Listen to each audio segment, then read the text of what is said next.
FM news देख रहे हैं आप। मैं हूं आपके साथ प्रियंक वाजपेयी। देश की अर्थव्यवस्था के सबसे बड़े दिन बजट 2026 से जुड़ी एफएम न्यूज की इस मेगा कवरेज में आपका स्वागत है। आज संसद में जो दस्तावेज पेश किया जाएगा, जो संसद से बाहर दस्तावेज निकलेगा, वो तय करेगा कि विकसित भारत 2047 की नींव कितनी ज्यादा मजबूत है। क्या हम $7 ट्रिलियन इकोनॉमी की तरफ लंबी छलांग लगाने के लिए तैयार हैं? एक तरफ राजकोषीय घाटे को संभालने की चुनौती है, तो दूसरी तरफ ग्रामीण भारत में मांग पैदा करने का दबाव। कितना खास होने वाला है इस बार का बजट? लगातार पल पल की अपडेट हम आप तक पहुंचाएंगे। साथ ही तमाम खास मेहमान बतौर एक्सपर्ट्स भी हमारे साथ लगातार जुड़ रहे हैं, जिनसे हम यह जानने की कोशिश करेंगे कि यह बजट पॉलिटिकल मास्टर स्ट्रोक होगा या इकोनॉमिक गेम चेंजर साबित होगा। तमाम मेहमान लगातार हमारे साथ जुड़ेंगे। फिलहाल पब्लिक अफेयर्स एनालिस्ट हमारे साथ बतौर एक्सपर्ट जुड़ी हुई हैं निकिता चावला जी। बहुत स्वागत आपका।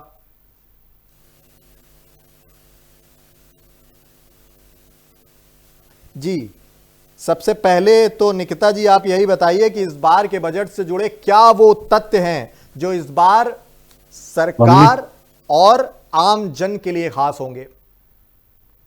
देखिए, सबसे पहले तो अगर हमें बजट 2026 को समझना है तो हमें यह समझना है कि ये क्या नहीं है। जी। ये कोई प्रीवियस इलेक्शन सेंट्रिक बजट नहीं है। ये स्थिरता और संतुलन पे फोकस करेगा। अगर पिछले साल का बजट अगर हमारा मोमेंटम पे था, बहुत बड़े बड़े धमाकेदार रिफॉर्म्स पे था, तो इस बार का जो बजट होएगा जी। वो बहुत ही रिस्पॉन्सिबल होगा एंड बहुत ही स्टेबल होगा।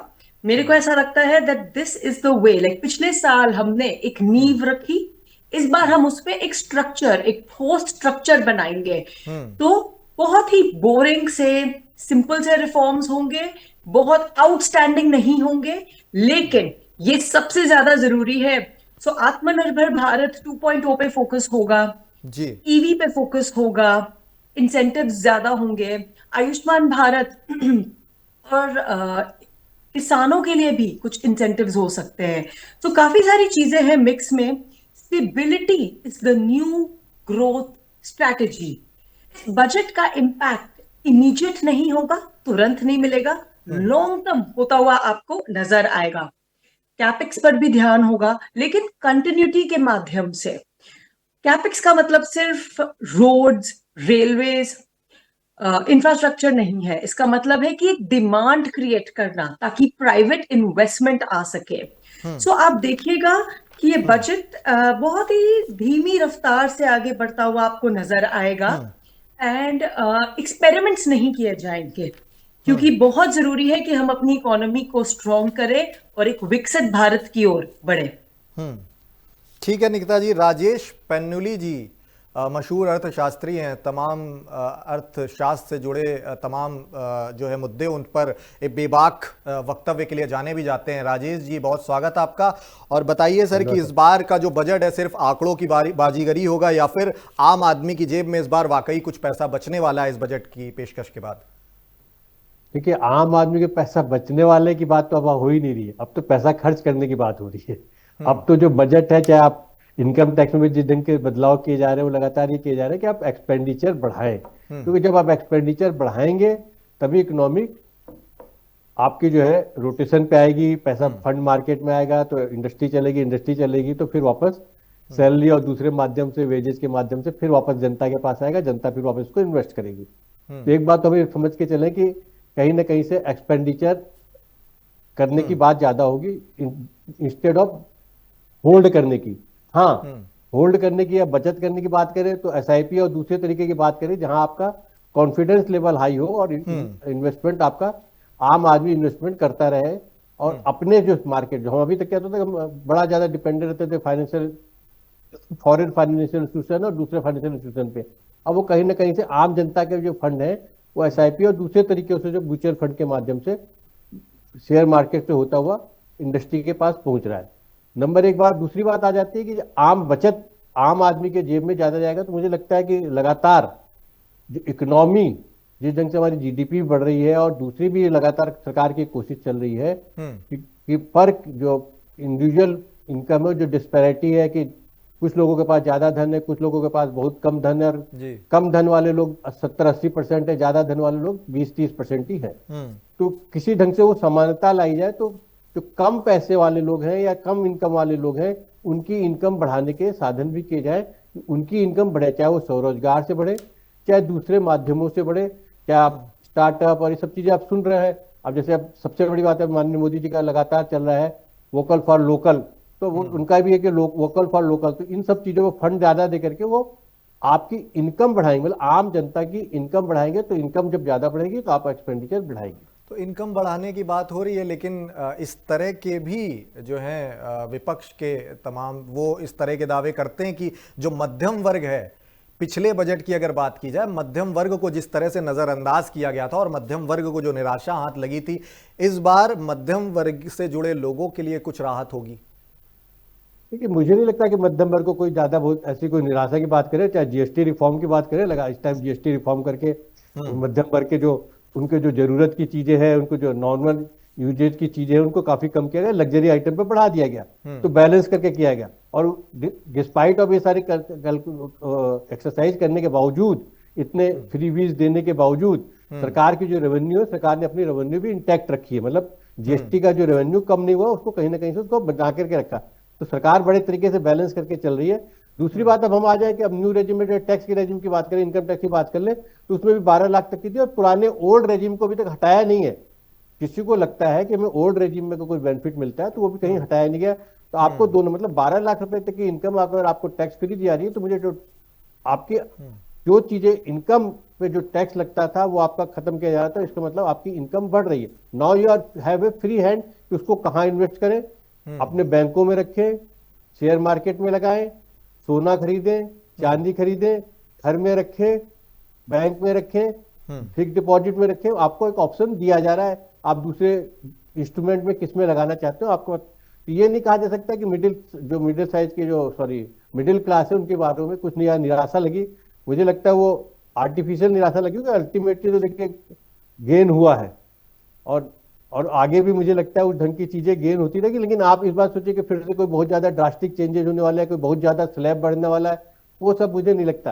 लेकिन सरकार फोकस रहेगी मध्यम वर्ग पे, और बाकी सिर्फ मध्यम वर्ग के मिडिल क्लास की बात न करें। मिडिल क्लास के जो बिजनेसमैन है, जो एमएसएमई जिनको कहा जाता है, या छोटे जो क्लास के जो बिजनेसमैन है, उनको चाहे वोकल लोकल करके स्पेशल ट्रेनिंग देके सिल्क स्किल डेवलप करके उनको भी कहीं ना कहीं बिजनेस में, या उनको भी अर्निंग उनकी बढ़ाई जाएगी। ये लगातार उसका फोकस है। पिछली बार भी फोकस था, इस बार भी मुझे लगता है बहुत ज्यादा कंसंट्रेटेड फोकस, जैसे भी हमारे शायद निकिता जी ने भी बोला, तो मुझे लगता है वो फोकस रहेगा। आप ये मत सोचिए, क्योंकि आपको लगातार ऐसे पहले दिखाया जाता है कि बड़े बड़े बजट में बड़ी बड़ी लुभावनी फिगरें आती थी। लुभावनी फिगरें हो सकता है आपको न दिखाई दे, लेकिन इम्पैक्ट की जो उसका बात है, इम्पैक्ट ये होगा कि आपके पर आदमी की एक्चुअल रियल इनकम भी, जो मिडिल क्लास और लोअर मिडिल क्लास की भी बढ़ेगी, और साथ साथ ओवरऑल जीडीपी भी बढ़ेगी। ठीक है, राहुल तलान साहब हमारे साथ जुड़े हैं बतौर पॉलिटिकल एक्सपर्ट। आप दोनों ही एक्सपर्ट्स की राय सुन रहे हैं, क्या आप इन दोनों की राय से इत्तेफाक रखते हैं? साथ ही सवाल यह भी कि जो जीडीपी ग्रोथ के लगातार इस बार के दावे हैं, साथ ही एक जॉबलेस ग्रोथ को लेकर जो लगातार अलग अलग चुनौतियां सरकार के सामने हैं और अलग अलग आरोप लग रहे हैं, इन दोनों के बीच ये बजट जनता की उम्मीदों पे खरा उतर पाएगा? देखिए प्रियांक जी, मुझे लगता है बजट जनता की उम्मीदों पे कोई खरा नहीं उतरने वाला है। और क्योंकि देखिए पूरा वर्ल्ड डिसऑर्डर में है इस वक्त, पूरे वर्ल्ड में एक तरीके से कियोस फैला हुआ है, तो उस हिसाब से मुझे नहीं लगता है कि ये जनता के लिए बजट होगा, ये देश के लिए बजट होगा। और ये कि कैसे भारत को बचाया जाए, जो इतने टर्मोइल्स हैं वर्ल्ड इकोनॉमिक्स में, वर्ल्ड पॉलिटिक्स में, जियो पॉलिटिक्स में, तो उनसे भारत को कैसे बचाया जाए, उसके लिए ये बजट होगा। तो मुझे अगर जो आप किसी वर्ग की बात करें, जैसे मध्यम वर्ग की बात करें कि भाई उसके लिए कुछ नजर आ रहा है, तो मुझे बजट में फिलहाल कुछ नजर नहीं आ रहा है। ये बजट सिर्फ मुझे ऐसा लग रहा है कि एक बजट होगा जो भारत के लिए काम करेगा। हाँ, मुझे ये जरूर लग रहा है कि कैपेक्स बढ़ाया जा सकता है, कैपेक्स की और ताकि नई जॉब पैदा हो। अगर जो कैपेक्स बढ़ता है तो नई जॉब पैदा होंगी। जैसे आपने बोला कि जॉब संकट में है, बिल्कुल संकट में है। अगर जो आप आईटी कंपनीज के देखेंगे रिक्रूटमेंट को, तो बड़ी बड़ी आईटी कंपनीज ने केवल 17 जॉब दी हैं। जो हजारों जॉब देती थी वो 17 जॉब पे आ गई हैं। वो पिछले कई महीनों में उन्होंने केवल केवल 17 जॉब दी हैं। तो उस हिसाब से देखेंगे तो बिल्कुल मतलब कहते हैं बेरोजगारी कि एक तरीके से और युवाओं के लिए मौके कम हो रहे हैं। हाँ, एक नए मौके बढ़ रहे हैं, वो गिग वर्कर्स के बढ़ रहे हैं कि जो डिलीवरी बॉय हैं, और इनकी उम्मीदें बढ़ती जा रही हैं। और यही आजकल वो है कि जो जॉब दे रहा है लोगों को, कुछ ये सेक्टर जॉब दे रहा है, कुछ ऑटो वाला सेक्टर जॉब दे रहा है, जो कि कैब चला रहे हैं, जिन्होंने अपना स्वरोजगार कर लिया है। तो बाकी अगर जो वैसे जॉब मुझे कोई ग्रोथ नजर नहीं आ रही है, तो मुझे लगता है कि भारत इस वक्त मुश्किल में है। और मुश्किल में देखिए, आप अपना सेंसेक्स देख लीजिए, शेयर मार्केट को देख लीजिए, बिल्कुल फ्लैट चल रहा है पिछले एक साल से। कोई इसमें वो नहीं है, एफएफआई इन्वेस्टमेंट अपना निकालते लेके जा रहे हैं। अब जो भारत का बाजार है वो डिपेंड है घरेलू इन्वेस्टर्स पे। घरेलू इन्वेस्टर्स अपने उसको बाजार को संभाले हुए हैं। एफएफआई बहुत आ नहीं रहा है, और जो एफएफआई आ रहा है, जो बाजार की हालत है उससे एफएफआई वापस जा रहा है, तो वो दबाव अलग है। तो उस हिसाब से देखें और इकोनॉमी के हिसाब से देखें, इकोनॉमी के साइज के हिसाब से देखें, तो अभी भी हमारा एफएफआई उस हिसाब से नहीं है जो विकसित देशों में बड़ी अर्थव्यवस्थाओं का होता है। हमारे यहाँ एफएफआई बहुत कम है, और हमारी अर्थव्यवस्था जो है वो अब घरेलू बाजार पे टिकी हुई है। अभी भी हम निर्यात के नए मौके तलाश रहे हैं। देखिए, अमेरिकी टैरिफ से हम ऑलरेडी दबाव में हैं, हमारी अर्थव्यवस्था बहुत ज्यादा दबाव में। सरकार नए नए रास्ते निकाल रही है, सरकार आसियान की तरफ देख रही है, सरकार यूरोपीय यूनियन की तरफ देख रही है, चिली की तरफ देख रही है, और साउथ अमेरिका के देशों की तरफ देख रही है। बहुत ज्यादा एफटीए करने के सरकार चाह रही है कि जल्दी से जल्दी एफटीए उनके कंप्लीट होते चले जाएं। अरब लीग के साथ देख रही है कि भाई एफटीए किया जाए, क्या कैसे कैसे अर्थव्यवस्था को बचाया जाए। देखिए, सरकार अपने प्रयास कर रही है, लेकिन सरकार के पास मुझे अर्निंग के बहुत ज्यादा साधन नजर नहीं आते हैं। ले दे के इनकम टैक्स है, डायरेक्ट टैक्स है, इनडायरेक्ट टैक्स है, और सबसे ज्यादा जो है वो डीजल पेट्रोल है। तो मुझे लगता है कि डीजल पेट्रोल पे और ज्यादा कुछ सरकार बोझ डाल सकती है। हो सकता है डायरेक्ट उपभोक्ताओं पर ना डाले, लेकिन ठीक है, डीजल और ठीक है, बने पेट्रोलियम रहिए से राहुल भाई। अब पैसा हमारे निकालने साथ की कोशिश बजट करेगी से सर। जुड़ी बड़ी खबर हम आपको बता रहे हैं। कुछ ही देर में राष्ट्रपति भवन पहुंचेंगी वित्त मंत्री निर्मला सीतारमण।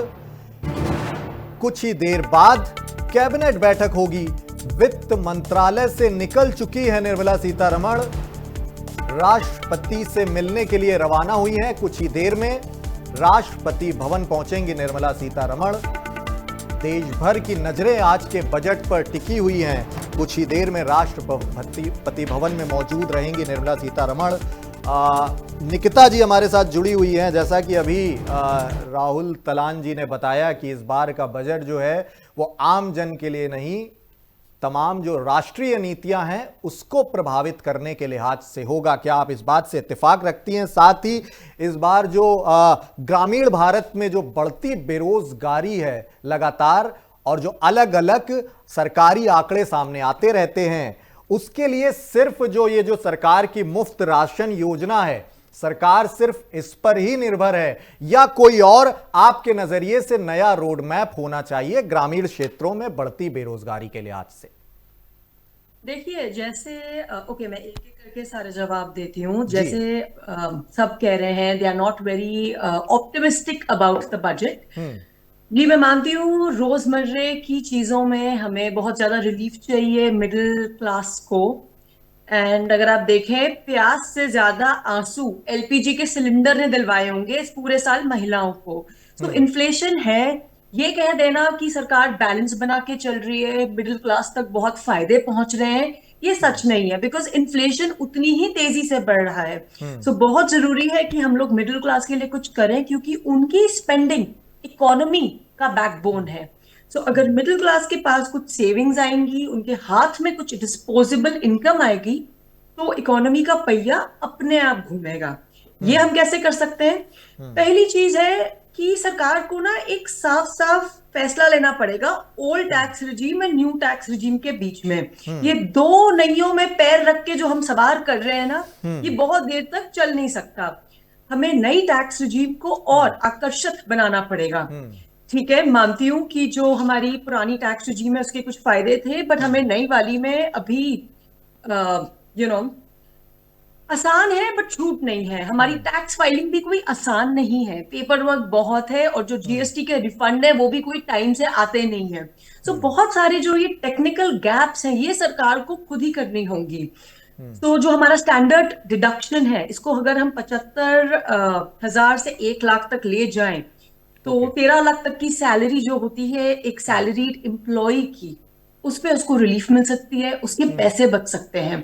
सो आई फील इस तरीके से देखिए, ये बजट इनडायरेक्ट अप्रोच का है, डायरेक्ट अप्रोच का नहीं है कि हम डायरेक्टली क्या कर सकते हैं पैसे बचाने के लिए, जॉब्स बढ़ाने के लिए, बट हमें कुछ सिस्टम्स इन प्लेस रखने पड़ेंगे ताकि इसका फायदा अगले 1-2 सालों में, 2-3 सालों में नजर आए। ये एक नींव को एक ठोस स्ट्रक्चर के लिए तैयार करने वाला बजट होगा, बिकॉज पूरा का पूरा जो वर्ल्ड है वो एक केओस में चल रहा है। ट्रम्प टैरिफ पे टैरिफ लगाए जा रहा है, मार्केट्स हमारी जिसे कहते हैं क्रैश किए जा रही हैं। सो हमें रीअश्योर करना है सबको कि ओके, हम इसको संभाल सकते हैं एज अ कंट्री, हम लोग कोई सरप्राइज नहीं देने वाले किसी को भी। सो बहुत जरूरी है कि हम इस बजट को बहुत ज्यादा इन्फ्लेट करके ना सोचे कि पता नहीं क्या होने वाला है। बहुत ही स्थिर, बहुत ही boring, slow and steady wins the race. एक चीज तो ये होगी। दूसरा, अगर हम कैपेक्स को 12 से 15% तक बढ़ा लें या इसकी कंटिन्यूटी मजबूत रखें, सो आपका जो सवाल था कि ग्रामीण क्षेत्रों में कैसे कुछ पहुंचेगा, सो इंफ्रास्ट्रक्चर, मैन्युफैक्चरिंग, एमएसएमईज, वहां तक अगर हम कुछ पहुंचाएं, या हेल्थ केयर की जो योजनाएं हैं इस पे कुछ अगर हम जॉब्स क्रिएट करें। देखिए, हमें सेक्टर बाय सेक्टर, जिसे कहते हैं थोड़ा थोड़ा, इसको एक लूडो की गेम की तरह एक एक गोटी को बाहर रख के बिल्कुल एंड तक पहुंचाना है। किसी एक पहिए पे या किसी एक चीज पे हम फोकस नहीं कर सकते हैं। So this is one thing. हमें झंझट कम करनी पड़ेगी, आम आदमी की जिंदगी को थोड़ी सी राहत देनी पड़ेगी, तभी जाके सरकार का जो भरोसा है, जो महिला वर्ग है, जो युवा है, सब बोलेंगे ओके फाइन, हम आगे बढ़ सकते हैं, हम अपने लिए कुछ कर सकते हैं। सो फिस्कल अनुशासन पर सख्ती रहेगी। इसके अलावा अगर हम एक और सेक्टर को देखें तो मुझे लगता है कि जो ईवी सेक्टर है ये एक बहुत बड़ा सेक्टर है जिसके ऊपर सरकार ध्यान देने वाली है। सो ईवी, आई मीन आजकल अगर आप देखें यूपी सरकार की ओर से काफी जगहों पे सो ईवी सेक्टर पे डिमांड्स एंड इंसेंटिव्स को बढ़ाने की बातें की जा रही हैं, इसके लिए स्कीम्स तैयार की जा रही हैं। सो अगर उस पे जीएसटी डिडक्शन हो, इलेक्ट्रिक मोटरसाइकिल पे डिमांड के इंसेंटिव्स हो, तो पहिया थोड़ा और आगे बढ़ सकता है। धीरे धीरे अगले 1-2 सालों में आप इसके रिजल्ट देखिएगा। रही बात something like real estate, so real estate पे भी प्रॉब्लम यह है कि हमारे पास एक स्पष्ट नीति नहीं है।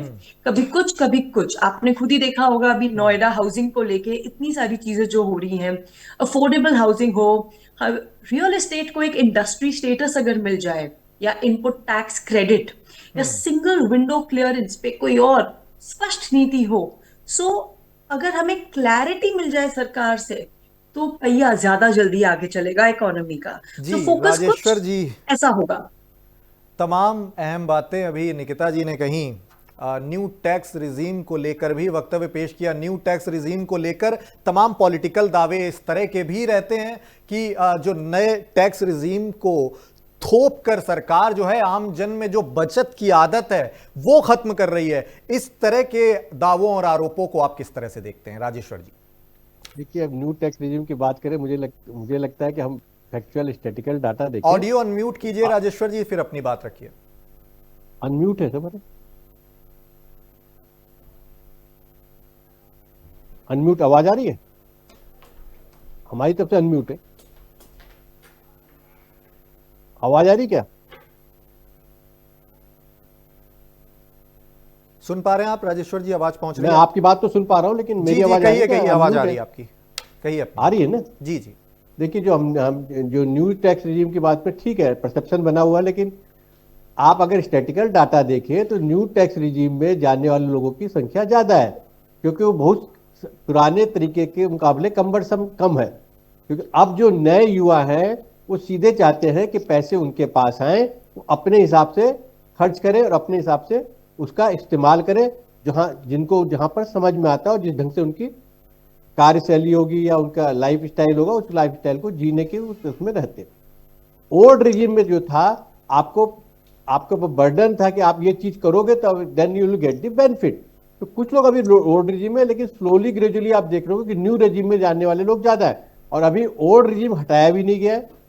और मुझे लगता है कि अभी शायद ओल्ड रिजीम बढ़ाया जाएगा, क्योंकि कंफर्ट लेवल, सरकार भी चाहती है कि कंफर्ट लेवल जब तक नहीं आ जाए, आप बाई अपने दिमाग से, अपने मन से और अपने दिल से नहीं लगने लग जाए कि न्यू रिजीम ज्यादा अच्छा है तो न्यू रिजीम जाए, क्योंकि न्यू रिजीम कमरसम कम है। और मुझे लगता है कि शायद बहुत सी चीजों के बारे में लोगों को पता नहीं होगा। आज की डेट में आप अगर इनकम टैक्स रिटर्न फाइल करना चाहें तो ऑटोमेटिक सारी चीजें सबमर्ज होकर अदर जहां जहां आपने एक्सपेंडिचर किया है, जहां पर आपके इंक्वायरी, जो ऑटोमेटिकली फॉर्म को आपको फिलअप करने में वो कंप्लीट करते हो, एआई जनरेटेड है, एआई सपोर्टेड है। तो मुझे लग रहा है कि शायद वो थोड़ा फैक्चुअल के साथ जो स्टेटमेंट तो कहीं मिसमैच है, और जो आपको चलना पड़ेगा, आपको धीरे धीरे कम्बरसम चीजें हटानी है क्या, सारी क्लैरिटी इस बारे में होनी चाहिए कि जो प्रोसेस है, चाहे वो जीएसटी का प्रोसेस हो, चाहे फॉरेन इन्वेस्टमेंट का प्रोसेस हो, चाहे आपको इंडस्ट्री लगाने का प्रोसेस हो, चाहे जैसे निकिता जी ने बोला रियल एस्टेट का प्रोसेस हो, रियल एस्टेट डेवलप करने का प्रोसेस हो, वो कहीं ना कहीं धीरे धीरे कम्बरसम चीजें जो हटाने, वन विंडो क्लियरेंस की बात कर लें, या वन विंडो ने चले 2 विंडो क्लियरेंस की बात कर लें, वो स्ट्रीमलाइन होना चाहिए। आदमी, एक आम आदमी या एक बिजनेसमैन, एक जो खास बिजनेसमैन जो सब not supported by so many lawyers other forces हो, वो भी उस चीजों को कर सके। तो सरकार धीरे धीरे उस चीजों में चल रही है। सरकार दोनों चीजें बैलेंस करने की कोशिश कर रही है कि आम आदमी को भी सहूलियत रहे, लेकिन एट द सेम टाइम इतने लूप होल ना हो जाए कि प्रिफरेजेज ऑफ द रेवेन्यू होना शुरू हो जाए। तो आप प्रिफरेजेज ऑफ रेवेन्यू, इतनी भी चीजें ना हो जाए, आपको टेकन, कुछ जो अच्छे बिजनेसमैन नहीं है, बिजनेसमैन की जिनकी वो नीयत अच्छी नहीं है, वो आपको टेकन फॉर ग्रांटेड लेने लग जाए। तो आपको चेक एंड बैलेंस बनाना पड़ता है, दोनों साइड में चलना पड़ता है। तो सरकार उस ढंग से चल रही है, इसमें कोई शक नहीं। अब आ गई बात, जैसे हम यूरोपियन यूनियन की बात करें, अब आप इंटरनेशनली जब लगातार समझौते कर रहे हैं, उन समझौतों को भी आपको कहीं ना कहीं स्पेस देना पड़ेगा, उनके भी जो कंप्लायंसेज है उसको भी स्पेस देना पड़ेगा कि उनकी इन्वेस्टमेंट अगर आप चाहते हैं तो आपको इन्वेस्टमेंट करने के लिए उनको एक पर्टिकुलर रिफॉर्म्स या उनकी जो उनके सुविधाएं वो देनी पड़े, अदरवाइज आपके पास पैसे क्यों लगाएंगे जब तक कि उनकी बनी या उनके इन्वेस्टमेंट आपके यहाँ सिक्योर नहीं है, तो वो भी दे रहा है। अब तीसरी बात कर ले, जैसे उत्तर प्रदेश की बात कर ले, डिफेंस कॉरिडोर बनाया जा रहा है, तो सरकार अब लगातार है कि जैसे चाइना में भी एक मॉडल है कि कहीं ना कहीं आपको एक शहर में एक ही टाइप की चीजें मिलेंगी, और जीरो से लेकर के एक पार्ट से लेकर के एंड पार्ट तक आपको शहर में कोई ना कोई मैन्युफैक्चरर होगा जो बनाएगा, एक जीरो पार्ट बनाएगा तो सेकंड पार्ट बनाएगा। तो उस ढंग से कॉरिडोर बना करके भी कोशिश की जा रही है, क्या वो डिफेंस कॉरिडोर की बात कर ले, क्या दूसरे सेक्टर के कॉरिडोर की बात कर ले, तो उस आइडिया पे भी गवर्नमेंट लगातार काम कर रही है, जिसमें एक्सपर्ट और उससे रिलेटेड स्किल्ड वर्कर एक पर्टिकुलर जगह पर अवेलेबल हो, और साथ साथ उसकी मैन्युफैक्चरिंग हब की सुविधा हो, और जो भी उस पर बायर आए वो एक जगह जाकर के अपनी रिक्वायरमेंट की चीजें कंप्लीट कर सके। ठीक है राहुल भाई, न्यू टैक्स रिजीम को लेकर ये जो अलग अलग वक्तव्य हैं, इसके साथ साथ महंगाई दर भी बहुत बड़ा मुद्दा है इस बार, और इस तरह के तमाम आरोपों से सरकार घिरी हुई है कि महंगाई दर को नियंत्रित करने में सरकार काफी हद तक नाकाम रही है। ऐसे तमाम विपक्षी नेता वक्त दर वक्त आरोप लगाते रहते हैं। आर्थिक ढांचा मजबूत करने के साथ साथ महंगाई दर को कम करने के लिए क्या कुछ इस बार बजट में खास होना चाहिए? देखिए, जहां तक थोक महंगाई दर की बात है, थोक महंगाई दर को तो सरकार बता रही है, सरकार का डेटा बता रहा है कि नियंत्रित है, 2% के लमसम है या 2% से नीचे है। तो वो देखिए, विपक्ष का अपना काम है, क्या उनको वो आज बजट भी आएगा तब भी उनको एक उनके स्टेटमेंट आएंगे कि आम जनता के लिए बजट में कुछ नहीं है। ये एक राजनीति अलग चीज है, लेकिन बजट का राजनीति से लेना देना नहीं होना चाहिए। वो ठीक है, उनके अपने स्टेटमेंट होते हैं। देखिए है क्या, जैसे निकिता जी ने एक बात बोली कि मिडिल क्लास की जेब में पैसा होना चाहिए। अगर जो पैसा हो गया मिडिल क्लास, तो मिडिल क्लास पैसा खर्चा करेगा तो फिर लिक्विडिटी बढ़ेगी मार्केट में। तो अब दिक्कत क्या है कि मिडिल क्लास की पॉकेट में पैसा ही नहीं है। मिडिल क्लास ये नहीं है कि अपर मिडिल क्लास होता जा रहा है। मुझे लग रहा है कि आजकल की कंडीशन ये है कि मिडिल क्लास, लोअर में जो अपर मिडिल क्लास था वो लोअर मिडिल क्लास की तरफ जा रहा है। जैसे उन्होंने एक उसकी बात की रियल एस्टेट की, रियल एस्टेट को इंडस्ट्री का रूप देना चाहिए, ये सही बात है, लेकिन रियल एस्टेट इतना महंगा हो गया है भारत में कि आप नोएडा जैसे शहरों में आप घर खरीदना एक तरीके से सपना हो गया है। नोएडा, गुड़गांव, तो यहाँ एक सपने जैसी चीज है ये। अब दूसरी चीज है एमएसएमई की। एमएसएमई एक ऐसी चीज है कि जो भारत के लिए एक रीढ़ की तरीके से साबित हो सकती है और है भी, लेकिन उसको वैसा प्रोत्साहन नहीं मिलता है कि जितना दिया जाना चाहिए। ना हमारी सरकार इनोवेशन पे पैसा खर्चा करती है, नई टेक्नोलॉजी लाने पे पैसा खर्चा नहीं करती है। सरकार को इन सारी चीजों पे ध्यान देने की जरूरत है। देखिए, जब तक जैसे इन्होंने अब जो राजेश्वर जी ने एक बात बोली कि हम एक अलग अलग शहरों में अलग अलग इंडस्ट्री डेवलप करने चाइना वाले प्लान की तरफ आगे बढ़ रहे हैं, हम ऐसा कुछ सोच रहे हैं जैसे लखनऊ में, अलीगढ़ में डिफेंस कॉरिडोर। लेकिन सिर्फ डिफेंस कॉरिडोर से काम थोड़ी बनेगा राजेश्वर जी। अगर जो काम बनना है तो अलग अलग शहरों में, ये सही बात है कि अलग अलग इंडस्ट्री डेवलप होनी चाहिए, लेकिन ये हो कहां रहा है?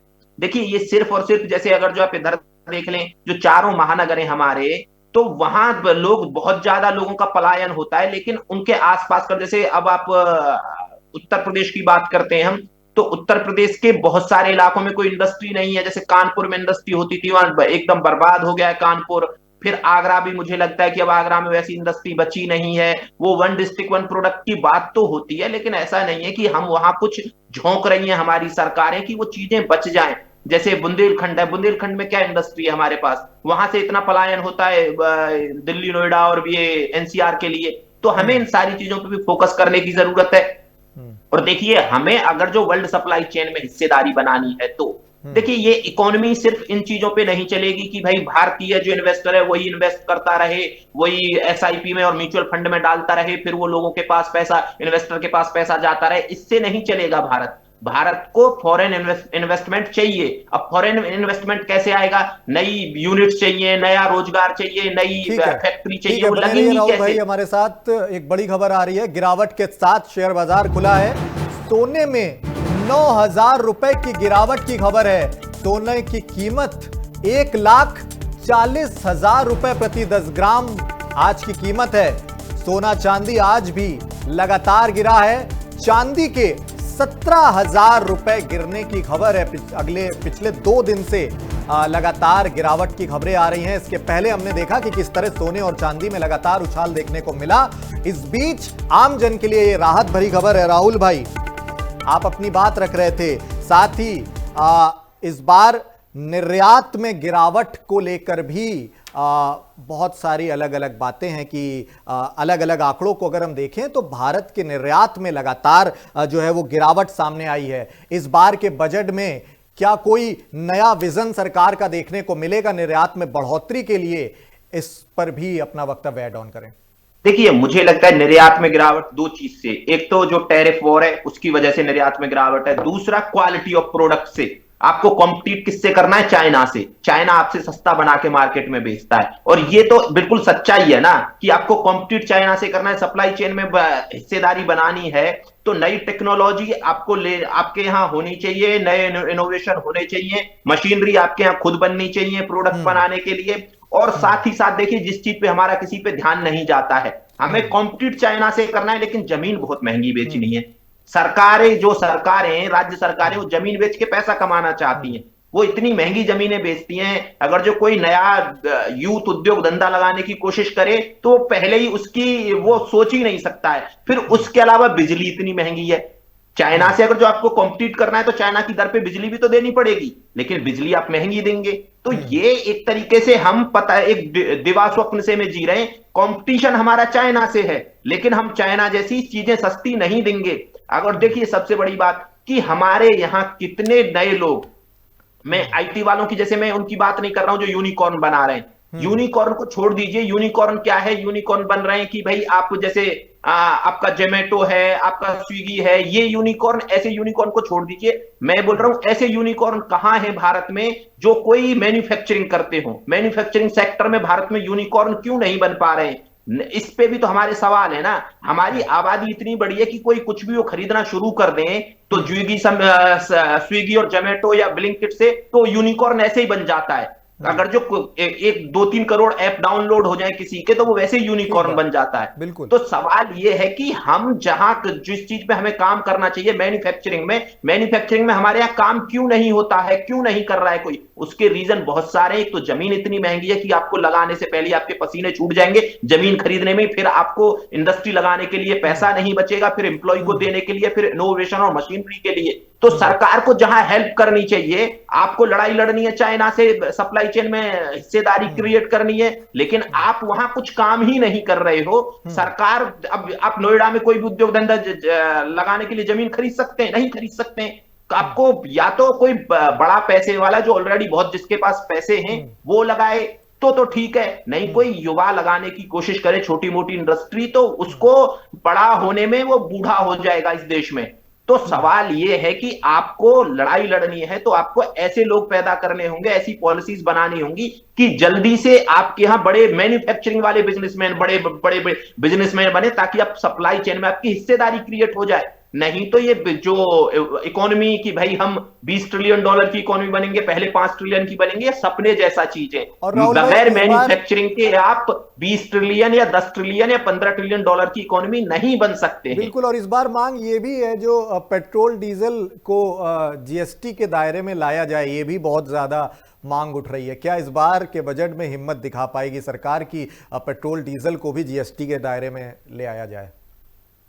ये मेरे सवाल है जी राहुल भाई।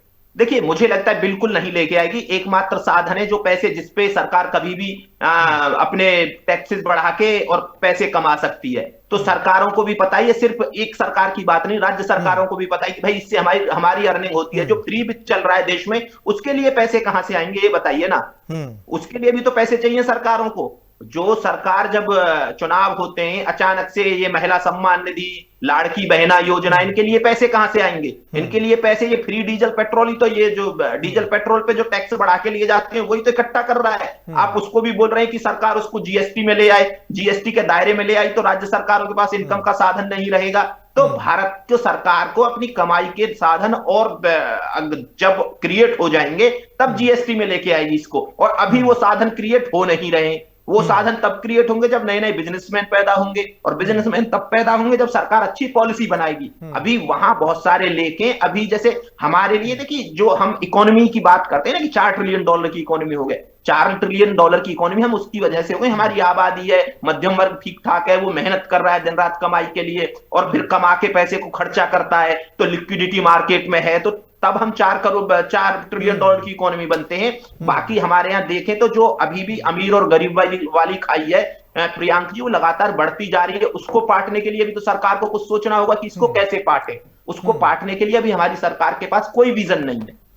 और विजन नहीं, और तमाम निकिता जी, तमाम एक्सपर्ट इस तरह की सलाह भी देते हैं, जैसा कि राहुल भाई ने भी बताया कि उत्पादन बढ़ाने की बजाय सरकार को खपत रोकने पर ज्यादा ध्यान देना चाहिए, ऐसी पॉलिसीज बनानी चाहिए। आप मानती हैं ऐसा? देखिए, हमारा जो देश है ना बहुत कॉम्प्लेक्स है। कोई one vision one solution for all fit नहीं करता। ये जैसे कि कनाडा हो या अमेरिका हो, जिसमें बिल्कुल ही एक टाइप की नीति डाली जा सके, क्योंकि लोग एक टाइप के हैं, समस्याएं एक टाइप की हैं।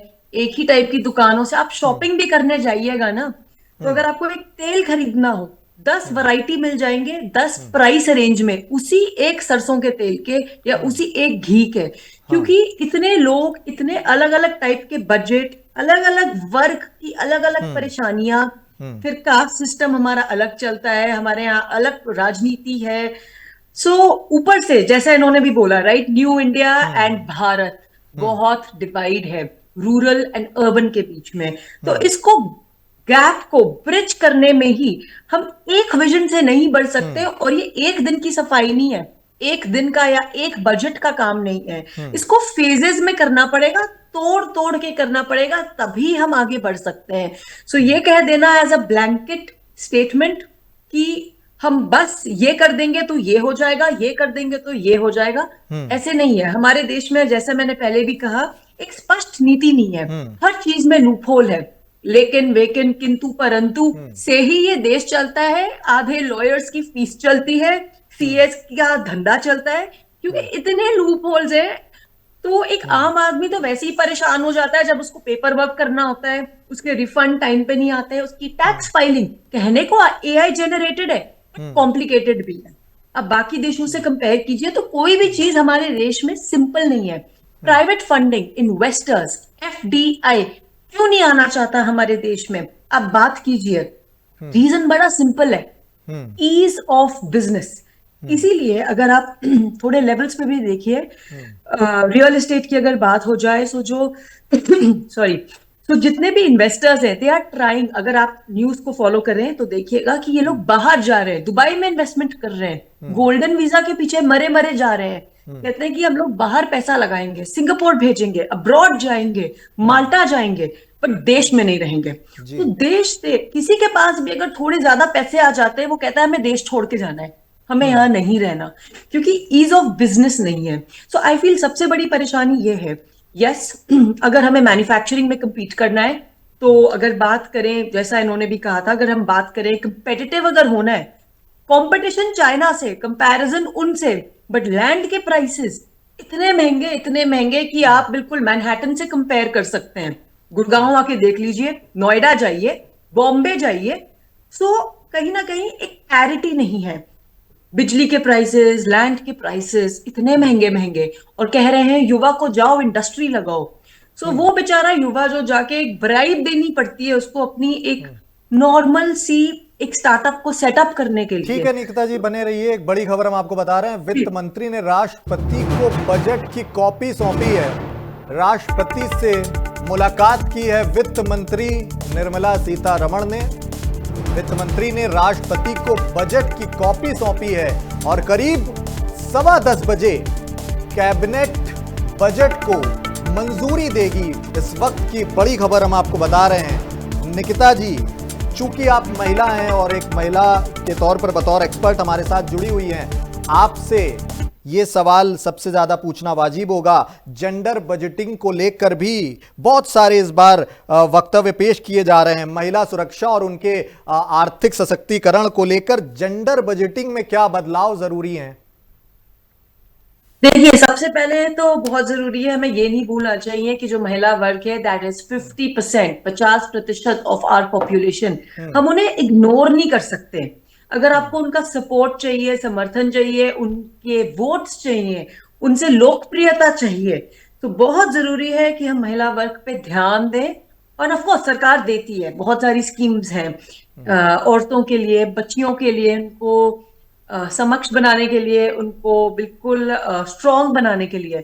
लेकिन प्रॉब्लम यह है कि अगर आप हाउसवाइफ्स को भी देखिए, सो हमारा जो रोजमर्रे की जो हमारी चीजें हैं, एक औरत को ना घर का पूरा बजट संभालना होता है। जैसे एक देश का है वैसे ही एक घर का है, और ये छोटे छोटे घर मिलकर एक पूरा देश बनाते हैं। सो अगर घर का बजट हिलेगा, देश का भी बजट हिलेगा। सोचने वाली बात है। सो अगर एक औरत के पास उसका वही 100 रुपए पहले इतनी चीजें खरीद सकता था, अब वो इतनी खरीद सकता है, सो वो सबसे पहले कहाँ कमी करेगी? अपने ऊपर, कि मेरे बच्चे भूखे ना जाए, मेरे घर वालों को सब कुछ मिले। तो वो अपने ऊपर कमी करेगी, उसकी हेल्थ सफर करेगी, उसकी हेल्थ सफर करेगी, तो वो घर में वापस मेहनत डाल नहीं पाएगी।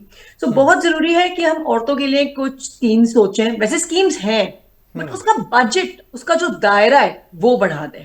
हाँ, निर्धारित बजट निर्धारित नहीं हो पाता है, हर बार इस तरह की बातें होती हैं, वहां तक पहुंचता नहीं है उन तक। जी राजेश्वर जी, रक्षा बजट को लेकर भी बहुत सारी उम्मीदें हैं इस बार, और जो रक्षा बजट में रिसर्च एंड डेवलपमेंट के लिए जो 25% आवंटन का जो वादा है, वो इस बार क्या पूरा हो पाएगा, ये भी बड़ा सवाल है राजेश्वर जी। इस बार तो देखिए सरकार पूरी तरह से तैयार है, क्योंकि सरकार जो भारत के जो पड़ोसी देश है उनके साथ हमारे आज की डेट में, चाहे आप पाकिस्तान की बात कर ले, चाहे बांग्लादेश की बात कर ले, चाहे चाइना की बात कर ले, हमारे कोई बहुत अच्छे संबंध दिखाई नहीं देते हैं। तो हमें कहीं ना कहीं से अब रक्षा बजट पे लगना पड़ेगा। सरकार का लगातार ध्यान भी है, और सरकार का ये भी ध्यान है कि how to get the modernise equipment. अब कोई जरूरी नहीं कि आप सैनिकों से लड़ाई लड़े, आपकी लड़ाई बहुत ज्यादा इक्विपमेंट बेस्ड हो सकती है, AI सपोर्टेड बेस्ड हो सकती है, नॉलेज बेस्ड, आर्टिफिशियल जो नॉलेज है उसके बेस पे हो सकती है, और दूसरे जो मॉडर्न तरीके हैं उन तरीके से लड़ाई होगी। तो उसके लिए मॉडर्नाइजेशन भी जरूरी है। उसके लिए जरूरी है, जैसा भी हमारे अपने एक्सपर्ट जो राहुल जी भी बोल रहे थे, तो उनकी बात भी अगर हम करें तो वो भी कहते हैं कि जब मानते हैं कि कुछ चीजें हमें खुद को मैन्युफैक्चरिंग करनी पड़ेगी, कुछ चीजें हमें अपने यहाँ बनानी पड़ेगी, और उसमें मैन्युफैक्चरिंग में ये भी होना चाहिए कि हमारे पास अपनी जो इंटेलिजेंस है, अपना जो नो हाउ है उसको क्रिएट करना चाहिए। और जैसे कह भी रहे थे, R&D में कम एक्सपेंडिचर होता है। मुझे लगता है कि सरकार उन चीजों पर ध्यान दे रही है, लेकिन हो सकता है कि नीचे तक, जैसे कई लोगों का रहता है कि 50 के नीचे तक या मैसेज प्रॉपरली कम्युनिकेट नहीं हो रहा, लेकिन सरकार का लगातार इस पर विजन है। इस बार अगर आप इकोनॉमिक सर्वे भी देखेंगे तो AI के लिए अलग से एक चैप्टर ही उन्होंने रखा है। ये क्लियर कट दिखलाता है कि अब आपको डिफेंस में भी जो R&D आप करेंगे उसमें भी AI सपोर्टेड R&D बहुत सी चीजों पे होगा, जो AI सपोर्टेड रहेंगे।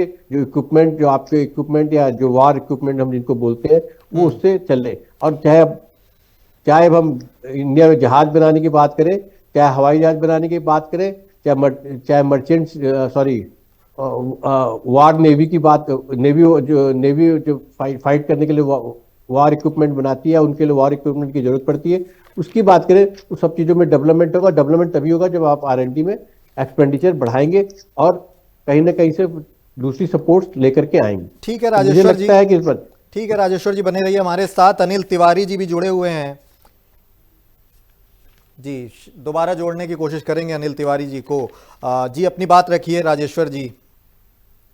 इस ढंग से जो भी चीजें हैं, तो इस बार मुझे लगता है कि 100% चांसेज ये है कि सरकार की जो नीयत और प्रैक्टिकली जमीन में हकीकत में बदलता हुआ दिखाई भी देगा, और उसका असर भी आम जनता से लेकर के सैनिकों के मॉरल पे भी आएगा कि कितने सरकार उनके मॉडर्नाइजेशन करने के लिए या उनको आधुनिक बनाने के लिए कितना उसके ऊपर खर्चा कर रही है, चाहे वो R&D के थ्रू हो, चाहे दूसरे तरीके से हो।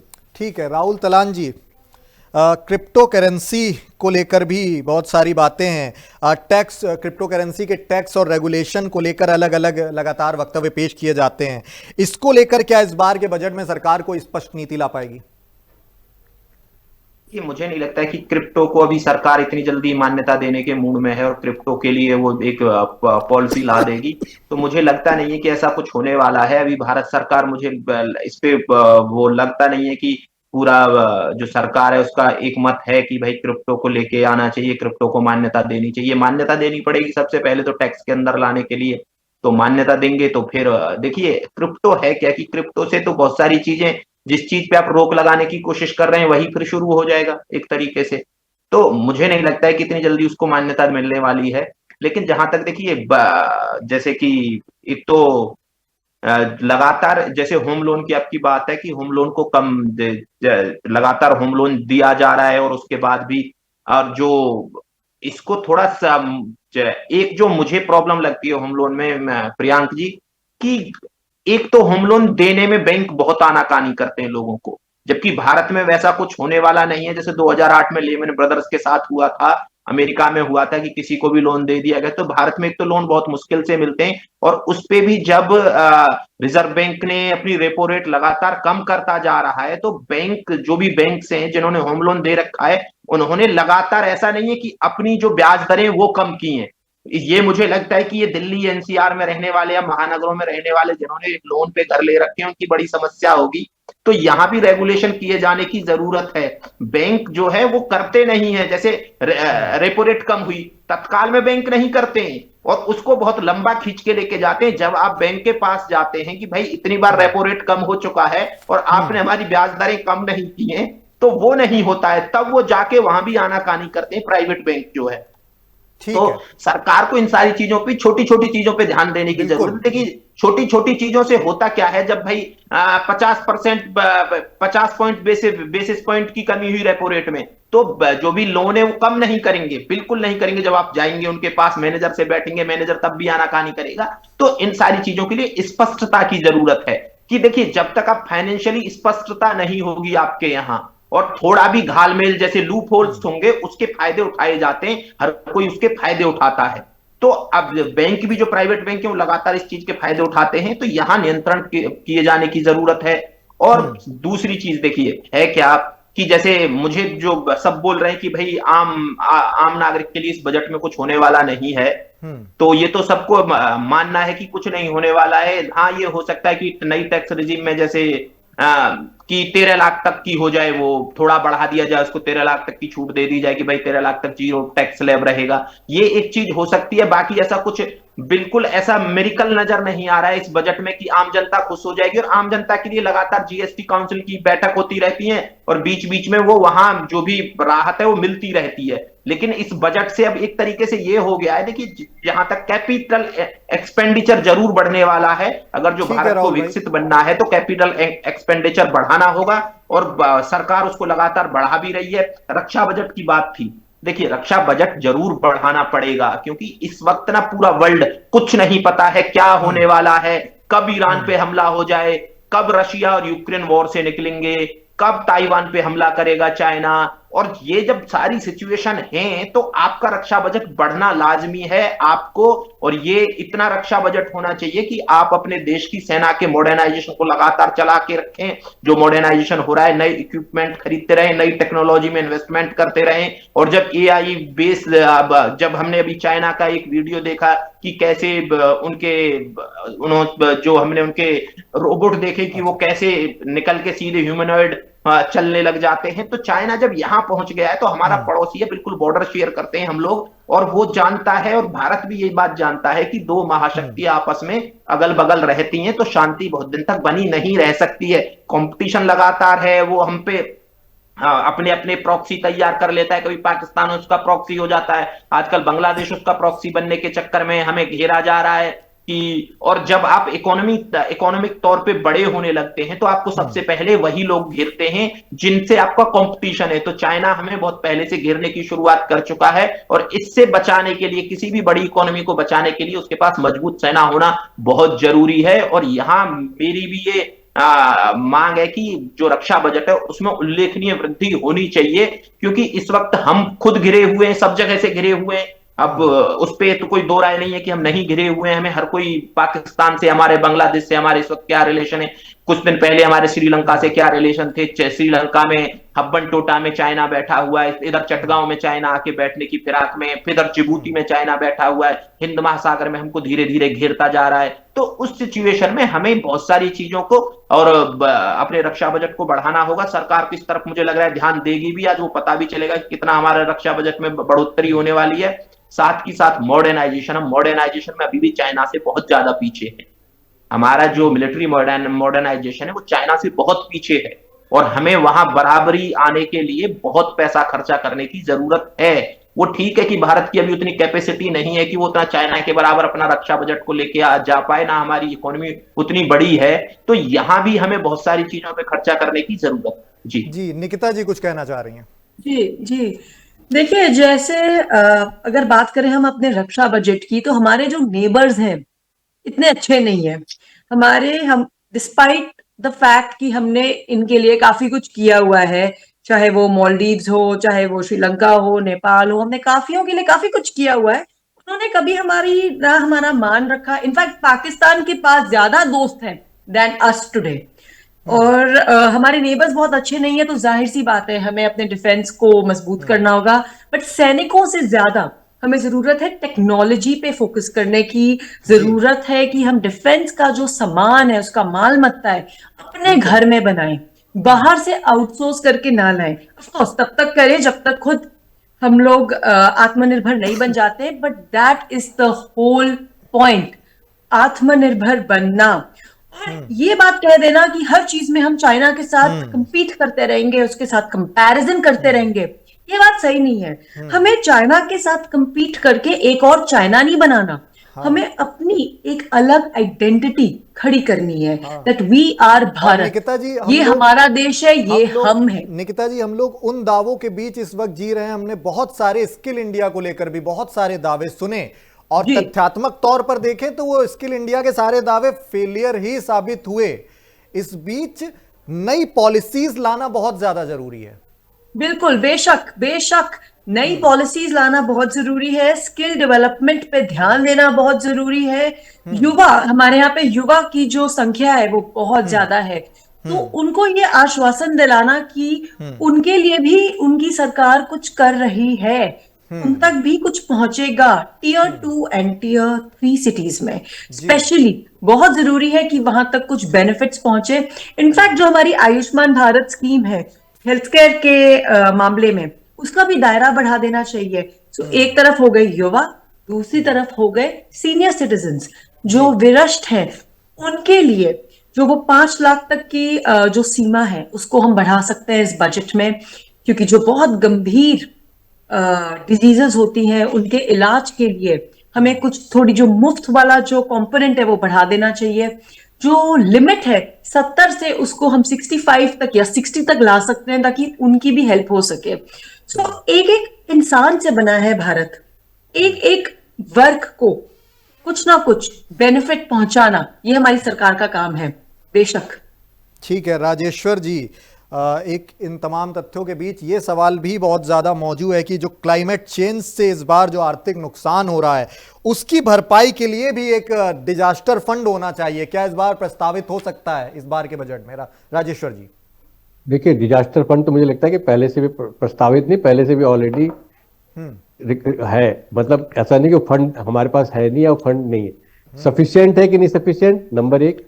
नंबर दो, हम उस पर प्रॉपर जो प्रॉपर उस पर R&D कर रहे हैं कि नहीं कर रहे हैं। हम R&D भी कर रहे हैं। अगर आप डिफेंस की टीमें देखें जो हिमालयन में टीमें भेजी गई हैं अलग अलग जगह की, क्यों डिजास्टर हो रहा है, क्या इनके चेंजेस है, उन पे क्या, तो वो टीम भी ऑलरेडी इन प्लेस में है। उसकी जो भी रिपोर्ट आएगी या रिपोर्ट पे क्या क्या एक्शन होगा वो भी। और डिजास्टर फंड बढ़ा देने से ही कोई प्रॉब्लम सॉल्व नहीं होती है कि आप फंड एलोकेशन कैसे करोगे, फिर उसकी दूसरी दिक्कतें हैं। तो आपको तो डिजास्टर को कैसे मैनेज करना है, कैसे उसको कट डाउन करना है। आप कुछ चीजें तो आपके हाथ में नहीं रहती, कुछ नेचुरल डिजास्टर है जो आप वर्ल्ड वाइड होते हैं, उनको आप डेवलप कंट्री में भी देखेंगे तो वहां भी डिजास्टर हो जाते हैं, वो भी मैनेज नहीं कर पाते। लेकिन जो चीजें मैनेजेबल है उस पर सरकार मुझे लगता है लगातार काम कर रही है और दिखाई भी दे रही है। लगातार एक टीम भी बनी हुई है जो डिजास्टर मैनेजमेंट के लिए बनी है। डिजास्टर मैनेजमेंट के लिए फंड एलोकेशन के साथ साथ मुझे लगता है इस बार एक कोई नीति भी लेके आएंगे कि लोकल के जो है लोकल एरिया में जो लोकल पुराने तरीके थे उनको कैसे इंप्लीमेंट करके कैसे लोकली जो है डिजास्टर को कट डाउन किया जाए। लेकिन जो ओवरऑल डिजास्टर हो रहा है, चाहे इन्वायरमेंट के कारण डिजास्टर हो रहा है, चाहे ट्री कट के डाउन से डिजास्टर हो रहा है, चाहे अवैध खदान से डिजास्टर हो रहा है, उन पे कहीं ना कहीं सरकार को अलर्ट भी है और मुझे लगता है उस पर कोई ना कोई काम भी होगा। ठीक है, काम होना चाहिए। और इस वक्त की बड़ी खबर हम आपको बता रहे हैं, संसद भवन पहुंच चुकी हैं वित्त मंत्री निर्मला सीतारमण। कुछ ही देर में संसद भवन में कैबिनेट की बैठक होगी।